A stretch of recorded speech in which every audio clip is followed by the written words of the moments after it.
फतेहाबाद में बीजेपी का जबरदस्त विरोध प्रदर्शन। पीएम मोदी और उनकी स्वर्गीय माताजी पर टिप्पणी के विरोध में कांग्रेस का फूंका पुतला। नेताओं ने कहा कि देश अब नहीं सहेगा यह अपमान। नमस्कार, मैं पवन सिंह के साथ आप देख रहे हैं हमारा यूट्यूब चैनल टोटल सेवक समाज सेवी। चैनल को जल्द ही लाइक करें व सब्सक्राइब करें। बता दें कि बिहार में इंडिया गठबंधन की रैली के दौरान प्रधानमंत्री श्री नरेंद्र मोदी और उनकी स्वर्गीय माताजी हीराबेन पर की गई अभद्र टिप्पणी ने पूरे देश में आक्रोश की लहर पैदा कर दी है। इस कृत्य के विरोध में हरियाणा के फतेहाबाद जिले में भारतीय जनता पार्टी के कार्यकर्ताओं ने जोरदार प्रदर्शन किया और कांग्रेस का पुतला फूंका। यह प्रदर्शन शुक्रवार को स्थानीय पंचायत भवन के सामने आयोजित किया गया, जिसमें सैकड़ों कार्यकर्ता शामिल हुए। इस दौरान कार्यकर्ताओं ने सोनिया गांधी, राहुल गांधी और कांग्रेस के खिलाफ जमकर नारेबाजी की। इस प्रदर्शन का नेतृत्व बीजेपी जिलाध्यक्ष एडवोकेट परवीन जोड़ा ने किया। पुतला दहन के समय कार्यकर्ताओं में जबरदस्त आक्रोश देखने को मिला और सभी ने एक स्वर में कहा कि इस तरह की राजनीति लोकतंत्र के लिए घातक है। जिलाध्यक्ष एडवोकेट परवीन जोड़ा ने मीडिया से बातचीत करते हुए कहा कि प्रधानमंत्री और उनकी स्वर्गीय माताजी के प्रति जिस तरह अब शब्दों का प्रयोग किया गया है वह बेहद ही शर्मनाक और निंदनीय है। उन्होंने कहा कि कांग्रेस को यह बर्दाश्त नहीं हो रहा कि एक गरीब मां का बेटा और पिछड़े वर्ग का प्रतिनिधि देश का प्रधानमंत्री बने।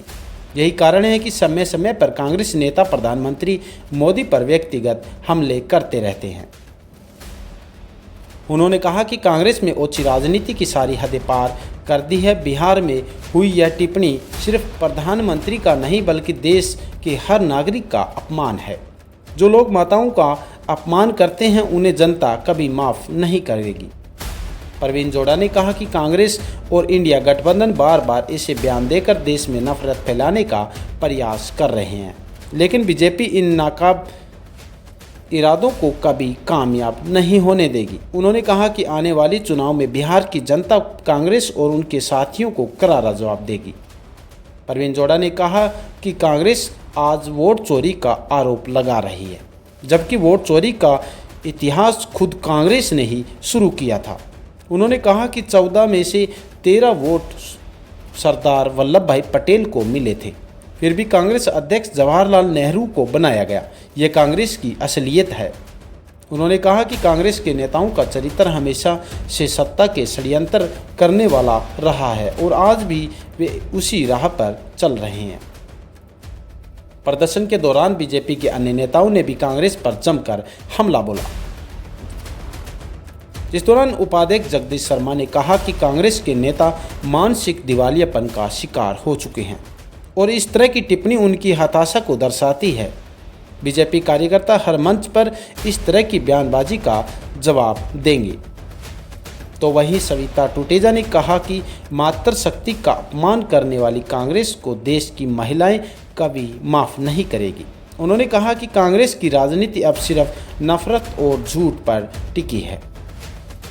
जिस दौरान प्रदर्शन स्थल पर माहौल बेहद गर्म भी रहा। कार्यकर्ताओं ने हाथों में बीजेपी के झंडे लेकर कांग्रेस के खिलाफ नारेबाजी की। कांग्रेस मुर्दाबाद, सोनिया, राहुल शर्म करो, भारत माता की जय जैसे नारे गूंजते रहे। सुमन बजाज, राम कुमार मेहरा, सम्मी धिंगड़ा, कंवल चौधरी, किरण नारंग, बनवारी लाल गहलोत समेत कई कार्यकर्ताओं ने कहा कि बीजेपी कार्यकर्ता हर जगह कांग्रेस की इस ओछी राजनीति को बेनकाब करेंगे। बीजेपी नेताओं ने कहा कि पार्टी आने वाले समय में इस मुद्दे को हर मंच पर उठाएगी और जनता को बताएगी कि किस तरह कांग्रेस नेता मातृशक्ति और प्रधानमंत्री के प्रति अनादर का भाव रखते हैं। परवीन जोड़ा ने कहा कि पीएम मोदी ने अपनी मां को भगवान का दर्जा दिया और पूरी दुनिया ने देखा कि किस तरह साधारण परिवार का बेटा देश का नेतृत्व कर रहा है। ऐसे में उनकी माताजी का अपमान करना देश की संस्कृति पर चोट है। बिहार के दरभंगा में कांग्रेस की जनसभा के दौरान जिस प्रकार से देश के प्रधानमंत्री आदरणीय नरेंद्र मोदी जी एवं उनकी माता के लिए अपशब्दों का इस्तेमाल उनकी जनसभा में किया गया है, यह दर्शाता है कि कांग्रेस देश के अंदर विद्वेष की राजनीति फैलाना चाहती है। कांग्रेस को यह बर्दाश्त नहीं है कि किस प्रकार से एक पिछड़ा वर्ग से एक गरीब माता का व्यक्ति पिछले 11 वर्षों से देश पे शासन कर रहे हैं और देश को आगे लेकर जाने का काम कर रहे हैं। कांग्रेस के नेताओं को यह बर्दाश्त नहीं है, इसलिए वो समय समय पर आदरणीय नरेंद्र मोदी जी के खिलाफ अपशब्दों का इस्तेमाल करते हैं। कभी वो नरेंद्र मोदी जी को चौकीदार चोर है का ताना मारते हैं, कभी नरेंद्र मोदी जी को चाय बेचने वाला कह के ताना मारते हैं और कभी नरेंद्र मोदी जी को नीच तक ही वो लोग कह देते हैं। लेकिन अब तो उनकी ओछी राजनीति की प्रकाष्ठा हो गई है। इस प्रकार से भरी जनसभा के अंदर आदरणीय नरेंद्र मोदी जी की स्वर्गीय माता जी के लिए अब शब्दों का उन्होंने इस्तेमाल किया है। ये देश कभी बर्दाश्त नहीं करेगा। इस देश की जनता उन्हें इस बात के लिए सबक सिखा कर रहेगी। बिहार की वो पवित्र भूमि, सीता माता की वो पवित्र भूमि, जहाँ से उन्होंने माता के लिए ऐसे शब्दों का इस्तेमाल किया, वो भूमि उन्हें उनका आईना दिखा कर रहेगी। तो आज इनका क्या गया है? आज हमने कांग्रेस रूपी बुराई का, कांग्रेस जिस प्रकार से देश में विद्वेष की राजनीति फैलाने का काम कर रही है, कांग्रेस जिस प्रकार नफरत का जहर घोलने का इस देश के अंदर काम कर रही है, हमने उसके प्रति विरोध प्रकट करते हुए कांग्रेस का पुतला फूकने का काम किया। क्या ये इसमें कोई आप लिटिगेशन में भी जा रहे हैं इस तरह का? कई स्थानों पे कई हमारे कार्यकर्ता हैं जिन्होंने इस बात को बर्दाश्त नहीं किया, उन्हें ये बात सहन नहीं हुई। वो लोग कोर्ट में भी गए हैं। कोर्ट अपना काम करेगी। हम देश को इस बात के लिए जागरूक करने का काम कर रहे हैं कि कांग्रेस जो है सदैव इस देश के अंदर वैमनस्य फैलाने का काम करती है, ओछे काम करती है।